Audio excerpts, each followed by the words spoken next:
Kericuhan terjadi saat pendemo dari Aliansi Masyarakat Masen Rempulu melaksanakan aksi bakar ban di tengah jalan Trans Sulawesi. Para pendemo merupakan warga Kabupaten Nrekang yang menolak penggusuran lahan pertanian menjadi lahan PTPN.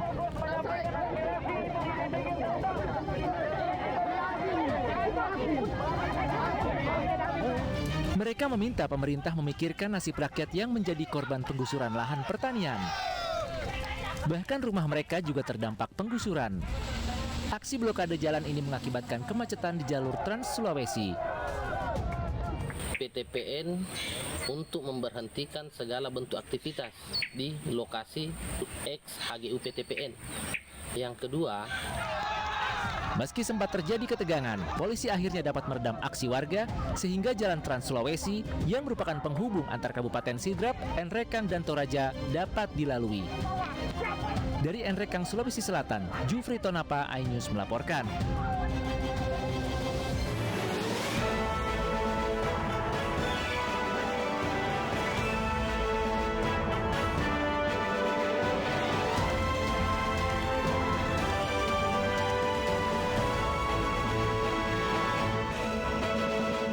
Pesawat Susi Air dikeluarkan paksa dari bandara.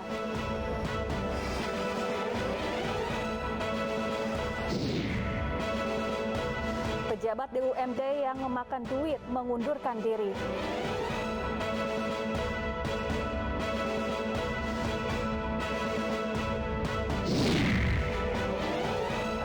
Penonton barongsai berkerumun, Pemkot Bandung panggil pengelola Mall Citylink.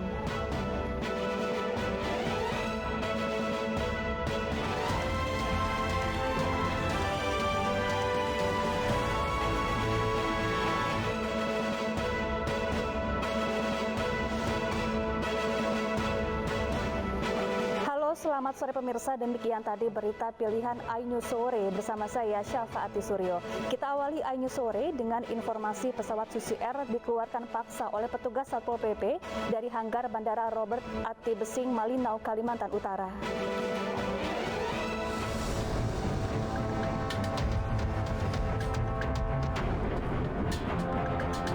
Video pesawat Susi Air dikeluarkan dari hanggar Bandara Robert Ati Besing, Malinau, Kalimantan Utara viral di media sosial. Sejumlah petugas Satpol PP mengikat pesawat dengan rantai dan menariknya menggunakan alat berbentuk tiang. Pemilik Susi Air, Susi Pujiastuti, pun kecewa. Menurutnya, masalah ini terkait dengan masa sewa hanggar. Susi mengaku sudah mengajukan permohonan perpanjangan sewa hanggar, namun tidak direspon Pemkab Malinau.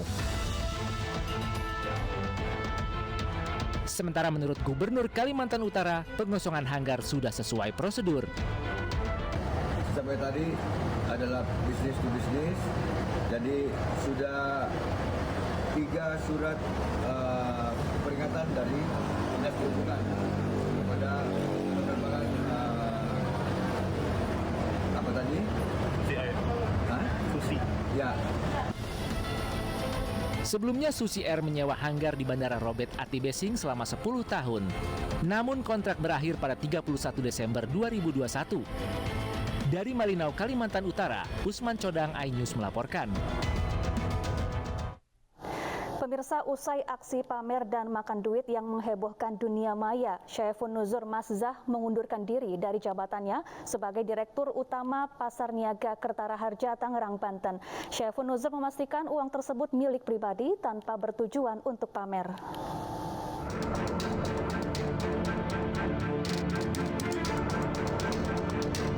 Aksi bercanda makan duit gepokan yang dilakukan Syaifun Nur Mazah viral di media sosial dan mendapat kecaman masyarakat. Tidak ingin polemik terus berlanjut, Syaifun Nur Mazah mengundurkan diri dari jabatannya sebagai Direktur Utama Pasar Niaga Kertara Harja, Tangerang, Banten. Ia memastikan uang tersebut milik pribadi. Namun ia juga mempertimbangkan untuk menempuh jalur hukum terhadap penyebar video. Sementara Bupati Tangerang Ahmad Zaki Iskandar mengatakan, sebagai pejabat publik, hal ini tidak pantas dilakukan. Dengan segala pertimbangan, saya mengajukan pengunduran diri kepada Pak Bupati, Pak Sekda, dalam rangka untuk ya public education.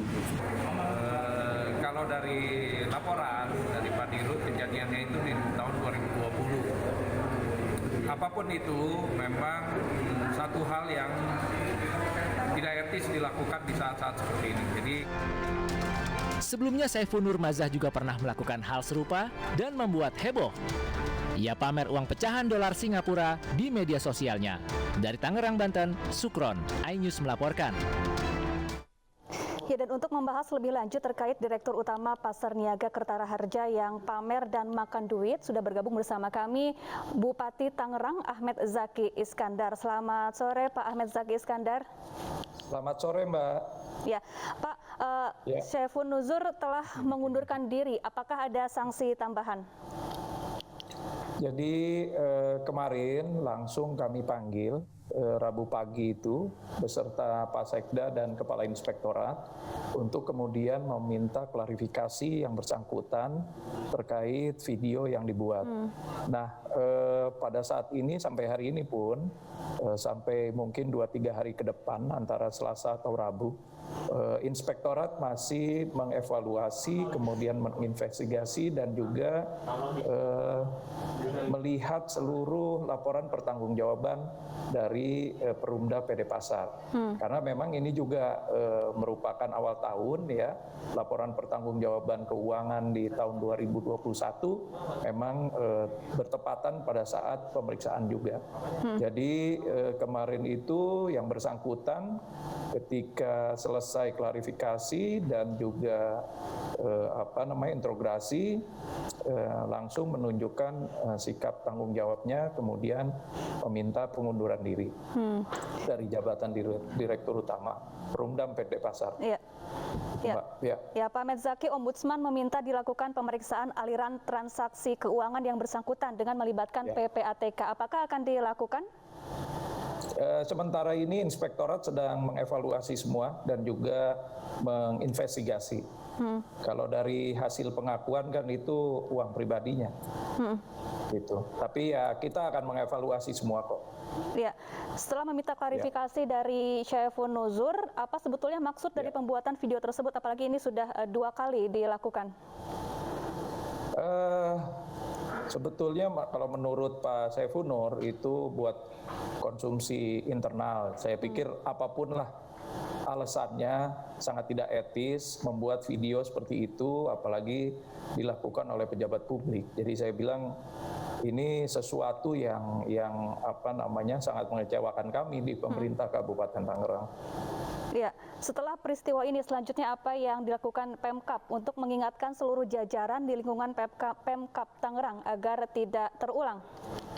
Ya, sebetulnya secara lisan saya sering mengingatkan para aparatur sipil negara, ya, jajaran direksi, BUMD, juga pegawai untuk tidak melakukan hal-hal yang tidak etis, membuat konten di media sosial atau sosial media yang yang nanti akhirnya menjadi kontroversial. Jadi setelah ini mungkin saya akan menerbitkan surat edaran untuk mempertegas lagi pada seluruh ASN dan juga pegawai direksi BUMD untuk lebih bijaksana menggunakan sosial media. Kalau dari kinerja maupun perilaku keseharian dari Saiful Nuzur ini sebetulnya seperti apa sih, Pak? Kalau dari laporan keuangan yang 2020 semuanya baik-baik di Perumdam, dan di 2021 juga hasil laporan sementara itu ada peningkatan dari pendapatan dari PD Pasar tersebut. Nah, tinggal kita nunggu hasil evaluasi menyeluruh dari Kepala Inspektorat dan timnya. Baik. So far sih nggak ada masalah ya sebetulnya. Ya, baik. Terima kasih Pak Ahmed Zaki Iskandar, Bupati Tangerang, Banten, telah bergabung bersama kami di iNews Sore. Kita ke informasi lain, pemirsa, kisah Ervan Enara, seorang ayah yang dipidana gara-gara mencuri harta orang tua demi susu anaknya di Rokan Hilir Riau berakhir sudah. Kejaksaan Negeri Rokan Hilir akhirnya membebaskan Irfan dari segala tuduhan pidana melalui langkah restoratif justice.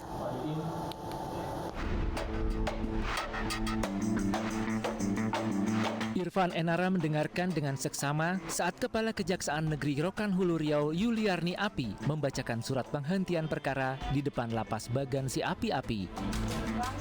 Orang tua yang hartanya ia curi untuk membeli susu sang anak turut menghadiri momen kebebasan Irfan dari dalam lapas. Usai Kajari Rokan Hulu membacakan surat penghentian perkara, Irfan pun melepas baju tahanan yang ia kenakan sebagai simbol kebebasan. Ia menangis, lantas bersujud di kaki orang tuanya, meminta ampun atas kesalahan yang telah diperbuat. Tak lupa Irfan menggendong anak yang dikasihinya. Penerapan restoratif justice terhadap Irfan terwujud setelah terpenuhi beberapa syarat. Di antaranya tersangka baru pertama kali melakukan tindak kriminal, ancaman hukuman di bawah 5 tahun, kerugian di bawah 2.500.000, serta adanya perdamaian antara tersangka dengan korban. Ini kami hentikan penuntutannya berdasarkan asas restoratif justice. Ini masuk dalam syarat-syarat untuk bisa dihentikan penuntutan. Waktu pada saat penyerahan tersangka dan barang bukti di Kejaksaan, kami sudah melakukan mediasi. Kami pertemukan antara tersangka dan orang tua kandung bapaknya. Lalu kami mendamaikan, dan itu merupakan salah satu syarat untuk dihentikan penuntutannya apabila ada perdamaian. Usai pembebasan, Irfan mengaku kapok. Ia dilaporkan oleh ayah kandungnya ke polisi karena dugaan kasus pencurian alat rumah tangga milik orang tuanya sendiri yang hasilnya digunakan untuk membeli susu anaknya. Irfan kemudian ditahan selama 10 hari setelah ditetapkan sebagai tersangka. Dari Rokan Hill Riau, Dedi Iswandi, iNews melaporkan. Pemirsa, sebuah truk menabrak pembatas jalan RE Marta Dinata, Pademangan, Jakarta Utara. Akibatnya arus lalu lintas sempat tersendat.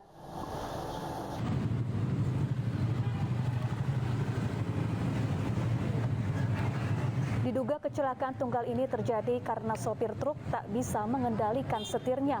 Truk menutupi badan jalan dan membuat arus lalu lintas padat. Sementara petugas berupaya mengevakuasi truk.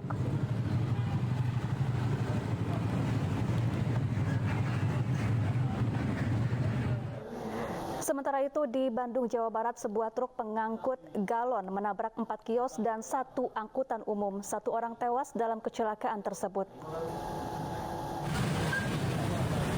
Kecelakaan terjadi di Jalan Cihampelas, Kota Bandung, Jawa Barat pagi tadi. Menurut saksi, truk yang mengangkut galon melaju dengan kecepatan tinggi dari arah Ciumbuloid menuju arah Cihampelas. Namun karena diduga rem tidak berfungsi, sopir truk kehilangan kendali dan menabrakkan kendaraannya ke badan jalan hingga menabrak 4 kios dan 1 angkutan umum. Seorang pejalan kaki tertabrak dan tewas di lokasi kejadian. Sementara sopir truk mengalami luka serius dan dibawa ke rumah sakit untuk mendapat perawatan. Bangkai truk sudah dievakuasi oleh petugas kepolisian. Selain itu, petugas juga melakukan olah TKP guna menyelidiki kecelakaan tersebut. Kelihatan mobil oleng, tukang parkir ini ngasih tahu awas ada mobil oleng. Tukang parkir loncat ke sana, ke ujung sana. Cuman ini yang jalan kaki ini tidak terselamatkan, tertabrak sampai ke sana. Oh. Berarti berapa satu? Jam 4 lebih 10 menit. Enggak, maksudnya yang meninggal berapa orang, Pak? 1 orang. 1 orang. Pejalan kaki. 3 orang yang mengaku sebagai Jenderal Negara Islam Indonesia ditangkap polisi. Informasinya usai jeda, tetaplah bersama kami.